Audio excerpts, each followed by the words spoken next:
నమస్తే పీపుల్. ఇప్పుడు నేను ఎక్కడున్నానో తెలుసా? డీమార్ట్. డీమార్ట్ అంటే నాకు ఫస్ట్ గుర్తొచ్చేది అనవసరమైనవి కొనేటివి. నేనైతే డీమార్ట్‌కి వెళ్ళిన ప్రతిసారి అనవసరమైనవి కొంటా. అసలు మేము డీమార్ట్‌కి వెళ్ళింది వేరే పని మీద. కానీ అది చూసుకోకుండా బట్టలు అవి ఇవి చూసుకుంటూ టైమ్ పాస్ చేసుకుంటూ తిరుగుతున్నా. ఆఖరికి కిడ్స్ సెక్షన్ కూడా వదలకుండా తిరుక్కుంటూ వచ్చిన. అసలు చెప్పులు కొనాల్సిన అవసరమే లేదు. కానీ వాటి దగ్గరికి వెళ్ళి కూడా ట్రై చేసిన. కానీ నచ్చింది సైజ్ దొరకలేదు. ఎందుకంటే మనం వచ్చింది వేరే పని మీద కదా! నెక్స్ట్ ఈ మధ్యలో చాలామంది యూట్యూబ్‌లో మైక్రోఫైబర్ టవల్ యూజ్ చేస్తే మనకి హెయిర్ లాస్ అవ్వదంటున్నారు. సో, అది ఎట్లుంటదని చూస్తే నాకు ఏది అర్థం కాలేదు. సో, అందుకని పక్కన పెట్టేసి నాకు నచ్చిన టవల్ తీసుకొని వచ్చేసిన. నాకు చిన్నప్పటి నుంచి ఇలాంటి బ్లాంకెట్ అంటే చాలా ఇష్టము. కానీ ఎప్పుడు తీసుకుందామన్నా కుదరదు. సో, ఈసారన్నా తీసుకుందాం అనుకున్నా. కానీ మళ్ళీ పక్కకు పెట్టేసి వచ్చేసిన. మా ఇంట్లో ఈ హ్యాండ్‌కి స్టాక్ అయితే ఎప్పటికి ఉంటది. ఆ స్టాక్ అయితే అయిపోయిందని ఇప్పుడు తీసుకుందామని అయితే ఇక్కడికొచ్చాము.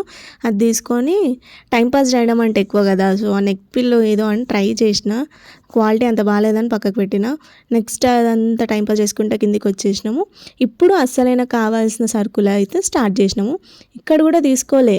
సగం అనవసరమైనవి తీసుకొని, సగం అవసరమైనవి తీసుకొని డీమార్ట్ షాపింగ్ అయితే కంప్లీట్ చేసేసినాం.